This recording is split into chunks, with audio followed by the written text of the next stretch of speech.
हिवाळ्यामध्ये बाजारात इतक्या छान छान भाज्या मिळतात आणि याच भाज्या वापरून आपण विंटर स्पेशल व्हेज थाळी तयार केली. तर एक थाळी मी ऑलरेडी दाखवलेली आहे. जर ती तुम्ही बघितली नसाल तर नक्की जाऊन बघा. आज आपण तशीच थाळी नंबर 2 करणार आहोत. म्हणजेच 2 थाळ्या मी शेअर करणार होते. तर एक थाळी ऑलरेडी केलेली आहे आणि आज आहे थाळी नंबर 2. तर तुम्ही बघू शकता खूप मस्त अशी ही थाळी दिसत आहे.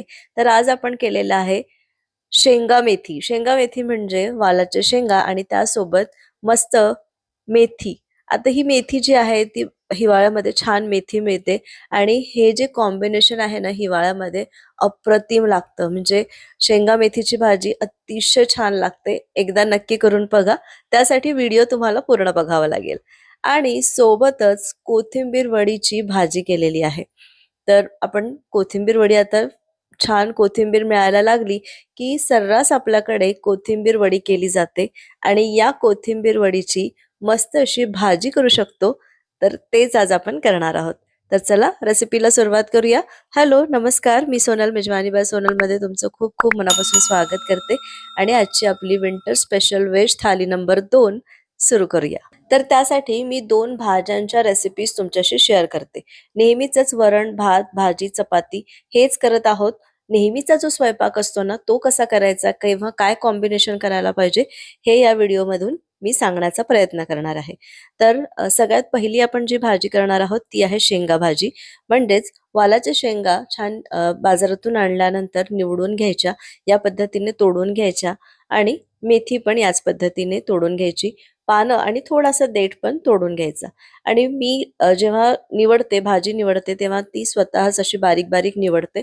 त्याच्यामुळे पुन्हा कट वगैरे करायची गरज नाही. जर तुम्ही मेथी निवडताना ती थोडी मोठी मोठी ठेवत असाल तर त्याला थोडंसं चिरून घ्या. म्हणजे भाजी चांगली एकजीव होते. तर आता हे मी स्वच्छ धुवून घेतलंय. 3 ते 4 वेळा धुवून घ्यायचं, कारण मेथीमध्ये भरपूर प्रमाणात माती वगैरे असते. तर 2-3 वेगळं वेगळं धुतलं तरी चालेल. शेंगा वेगळ्या धुवायच्या, मेथी वेगळी धुवायची आणि स्वच्छ धुवून घ्यायचं. त्यानंतर एका कढईमध्ये 3 टेबलस्पून तेल घेतलं. तेल छान गरम झालं की त्यामध्ये 3-4 लसूण बारीक तुकडे करून घेतले. लसूण भरपूर घालायचा. मोठ्या पाकळ्या होत्या म्हणून 3-4 घेतल्या. लसूणची चव या भाजीला खूप छान येते आणि त्याचीच फोडणी या भाजीला छान लागते. त्यानंतर हिरवी मिरची घेतली आहे. 4-5 हिरव्या मिरच्या घ्यायच्या आहे आणि आता या तेलामध्ये थोडंसं हळद घालू आणि ही शेंगा आणि भाजी घालू किंवा शेंगा आणि मेथी घालू. आता याला छान मिक्स करू. यामध्ये चवीपुरतं मीठ पण आत्ताच घालून घ्यायचं आहे. म्हणजे मीठामुळे पाणी सुटतं आणि या पाण्यामध्येच ही भाजी शिजते. ही भाजी शिजताना अजिबात वरून पाणी वगैरे घालायचं नाही. या मेथीच्या पाण्यामध्येच ही शेंगा पण व्यवस्थित शिजली जाते. तर हे बघा, याला झाकून आपण 3-4 मिनिटं शिजवून घेतलं आणि असं टेक्स्चर झालेलं आहे. त्यानंतर परत एकदा चेक करून मी यामध्ये टोमॅटो घातला आणि परत 3-4 मिनिटं याला शिजवून घेतलं. तर सुरुवातीपासून आतापर्यंत 10 ते 12 मिनिटं शिजवून घेतलेलं आहे. भाजी शिजायला वेळ लागत नाही. 10 मिनिटात ही भाजी तयार होते. तर तुम्ही बघू शकता शेंगा पण चांगलं शिजलेली आहे. म्हणजे मेथी तर ऑलरेडी शिजूनच जाते त्या मेथीच्या पाण्यामध्ये. पण शेंगा शिजायला थोडा वेळ लागू शकतो. पण वालाच्या शेंगा लवकर शिजतात. या पाण्यामध्येच ही शेंगा पण छान शिजली गेली आहे. तर आता ही आपली भाजी तयार झाली. ही बाजूला ठेवू आणि आपल्या थाळीची दुसरी भाजी तयार करायला घेऊ. त्यासाठी एका बोलमध्ये 1 कप कोथिंबीर घेतली आणि पाऊण कप यामध्ये बेसन घालायचं आहे. जेव्हा कोथिंबीरीची भाजी करतो किंवा कोथिंबीर वडीची भाजी करतो तर त्यामध्ये बेसनाचं प्रमाण थोडंसं जास्त घाला. कोथिंबीर थोडी कमी राहिली तरीही चालेल. त्यानंतर यामध्ये चवीपुरतं मीठ, थोडीशी हळद घालू, थोडा ओवा, थोडेसे तीळ यामध्ये घालायचे आहे. या सर्वांचं प्रमाण मी डिस्क्रिप्शन बॉक्समध्ये दिलेलं आहे. त्यानंतर आता एक छोटंसं वाटण यामध्ये घालायचं आहे. तर काय, मिरची आणि लसूण बारीक करून घ्यायचा आणि तो पण यामध्ये घालायचा. तर मिक्सरला मी असा थोडासा वाटून घेतला आणि तो यामध्ये घालू किंवा तुम्ही ठेचून पण घालू शकता. किंवा जर तुमच्याकडे आलं लसूण पेस्ट असेल तर ती अर्धा चमचा यामध्ये घातली तरीही चालेल. त्यानंतर थोडं थोडं पाणी घालून हे मळून घेऊ. खूप घट्ट मळू नका किंवा खूप सैलही मळू नका. जसं मी इथे दाखवत आहे ना अगदी त्या पद्धतीने मळून घ्या. जर आपण ही जी वडी आहे ती खूप घट्ट केली तर मग त्याच्या वड्या ज्या आहेत त्या जो रस्सा आहे तो शोषून घेणार नाही आणि कडक राहील. आणि जर खूप पातळ झाली तर याच्या वड्याच होणार नाही. तर जसं मी इथे दाखवत आहे, म्हणजे हाताला चिटकतं पण एक असा गोळा तयार होतो किंवा या पद्धतीने रोल तयार होतो ना, ते बघून घ्यायचं. इथे माझं पीठ थोडंसं पातळ झालं आहे. यापेक्षा थोडंसं घट्ट राहिलं तरीही चालेल. तर हे बघा, असे मी रोल तयार करून घेतले. जसे गट्टे की सब्जी असते ना, ज्यामध्ये जे गट्टे बनवले जातात, तर त्याच पद्धतीने मी इथे बनवण्याचा प्रयत्न केला आहे. तुम्ही कुठलाही आकार देऊ शकता. तुम्ही या चाळणीवरती हे थापून त्याला स्क्वेअर स्क्वेअर कट केलं तरीही चालेल. जसं आपण कोथिंबीर वडी वगैरे नेहमी करतो त्या पद्धतीने केलं तरीही चालेल. मी आज या शेपमध्ये करत आहे. आता याला वाफवून घेतलं 20 मिनिटं याला छान वाफवून घेतल्यानंतर आता याला थंड होऊ देऊ आणि यासाठीचं एक वाटण तयार करू. तर त्यासाठी एका कढईमध्ये 2 मीडियम साईजचे कांदे आणि 1 टोमॅटो मी मोठा मोठा चिरून घेतला, तो भाजून घ्यायचा आहे.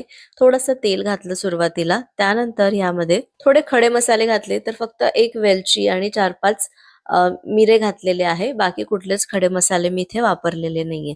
त्यानंतर आलं आणि लसूण घातलं आणि याला छान भाजून घेऊ. तर 5-7 मिनिटं छान भाजून झाल्यानंतर आणि हो, यामध्ये खोबरं सुद्धा घातलं आहे. तर सुकं खोबरं पण घालायचं.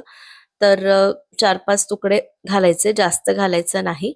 आणि आता हे छान थंड झालं की याची पेस्ट तयार करून घेऊ. आणि तुम्ही बघू शकता जे आपण कोथिंबीर वड्यांचे रोल तयार केले होते ते पण थंड झालेले आहे आणि या चाळणीतून छान इझिली निघत आहे, अजिबात चिटकले नाहीये. तर खाली तेल लावलं ना की छान निघतं. तर याचेच छोटे छोटे असे मी कट करून घेतले, असे तुकडे करून घेतले. आणि आता हे बाजूला ठेवू आणि जे आपण मसाला भाजून घेतला होता तो पण थंड झाला, तो पण वाटून घेतला. आता हे ज्या कोथिंबीर वड्या आहेत त्या छान तळून घ्यायच्या आहे. तर मस्त अशा लाईट सोनेरी रंगावरती तळायच्या. खूप जास्त तळायच्या नाही, डार्क करायच्या नाही. त्याची चव वेगळी लागते. थोड्याशा लाईट रंगावरती तळायच्या, खूप छान लागतात. किंवा जर तुम्हाला तळायचं नसेल तर हे उकळलेल्या ज्या आहे त्या पण तुम्ही रश्यामध्ये टाकू शकता. तर तुम्ही बघू शकता मस्त आपल्या ह्या कोथिंबीर वड्या तळून झालेल्या आहे. आता आपण या काढून घेऊ. आणि ही कोथिंबीर वडी तळताना मी तेल थोडंसं कमीच घातलेलं होतं, म्हणजे हे जे तळलेलं तेल आहे लगेचच यामध्ये आपल्याला भाजी करता येईल म्हणून. तर आता यामधलं आपल्याला तेल वगैरे काढण्याची गरज नाही. थोडंसं तेल उरलेलं आहे, तर 4-5 चमचे इथे तेल उरलेलं आहे. यामध्येच आपण भाजी करू. तर ते जे आपण वाटण तयार केलं होतं ते यामध्ये घातलं आणि 2-3 मिनिटं त्याला छान भाजून घेतलं. छान तेल सुटायला लागलेलं आहे. आता यामध्ये सगळे सुके मसाले घालू, ज्यामध्ये अर्धा चमचा हळद, 1.5 चमचा तिखट घातलं आहे. 1 चमचा इथे धणे-जिरे पूड घातली. त्यानंतर चवीपुरतं मीठ घातलं आणि थोडंसं परतवून घेतलं. मिक्सरच्या पॉटमध्ये आपण थोडंसं पाणी घालून हे पाणी पण यामध्ये घातलं आणि याला छान उकळवून घेऊ. तर याला तेल सुटेपर्यंत चांगलं उकळवून घ्यायचं आहे. तर इथे तुम्ही बघू शकता छान तवंग आलेला आहे तेलाचा. आता या रस्स्याची जशी कन्सिस्टन्सी पाहिजे तसं पाणी यामध्ये ऍड करायचं. तर मी सुरुवातीपासून आतापर्यंत 1.5 कप इतकं पाणी घेतलं. या ज्या वड्या आहे हा जो रस्सा आहे तो शोषून घेतात, म्हणून 1.5 कप पाणी ठेवा किंवा हा जो रस्सा आहे थोडासा पातळच ठेवा. आणि जेव्हा तुम्ही जेवता ना त्या वेळेला तुम्ही वड्या यामध्ये ऍड करा किंवा वड्या ऍड करून लगेच थोडंसं गरम करून घ्यायचं आणि त्यानंतर हे सर्व्ह करायचं. जर तुम्ही आत्ता रस्सा केला आणि तुम्हाला 1 तासानंतर जेवण करायचं असेल आणि तुम्ही वड्या आत्ताच टाकून ठेवल्या तर त्या पूर्ण रस्सा शोषून घेतात, जसं इथे माझं झालेलं आहे. तर म्हणून मी तुम्हाला इथे महत्त्वाचे टिप्स सांगते. जेव्हा तुम्हाला जेवणाची तयारी झालेली असेल, जेवायचं असेल, तेव्हाच या वड्या या रश्श्यामध्ये टाकायच्या. एक उकळी येऊ द्यायची किंवा थोडंसं गरम करून घ्यायचं, कारण भाजी थंड झालेली असेल तोपर्यंत 1 तासानंतर. तर थोडंसं गरम करून घ्यायचं आणि मग सर्व्ह करायचं. तर जसं तुम्हाला कन्सिस्टन्सी पाहिजे रस्स्याची त्या पद्धतीने तुम्ही करू शकता. इथे मी थोडासा घट्ट असा रस्सा ठेवलेला आहे, कारण थोडंसं पाणी पण ते शोषून घेतलेलं आहे वड्यांनी. तर मी याच पद्धतीने आता ठेवलेला आहे, जास्त रस्सा केलेला नाहीये. तर बघितलात ना किती सोपी आजची ही रेसिपी आहे. मस्त कोथिंबीर वडीची ही छानशी भाजी, चमचमीत भाजी होते, खूप छान लागते. वरून यामध्ये गरम मसाला आणि कोथिंबीर घातलेली होती, जे मला सांगायचं राहिलं. आणि मस्त असं शेंगा भाजी. आहाहा! अल्टिमेट कॉम्बिनेशन आहे. सोबतच आता मी कोथिंबीर चिरलीच होती, तर कोथिंबीर वडी पण केली, वरण भात केला आहे आणि चपाती केली आहे. तर सध्या जसं मी सांगितलं, की मी मिक्स काय म्हणतात त्याला मल्टीग्रेन चपाती करत आहे. तर तीच चपाती आज मी इथे सर्व्ह केलेली आहे. चपातीला तूप वगैरे लावून घेऊ शकता आणि मस्त या हिवाळ्यामध्ये ही विंटर स्पेशल व्हेज थाळी एन्जॉय करू शकता. तर आजच्या या दोन्ही रेसिपीज पैकी तुम्हाला कुठली रेसिपी आवडली मला हे कमेंट करायला विसरू नका. आणि आजची रेसिपी किंवा आजचा व्हिडिओ जर तुम्हाला आवडला असेल तर व्हिडिओला एक लाईक करा. अजूनपर्यंत चॅनलला सबस्क्राईब केलं नसेल तर प्लीज सबस्क्राईब करा. पुन्हा भेटते अशाच एका मस्त रेसिपी सोबत उद्या दुपारी 2 वाजता. तोपर्यंत बाय बाय.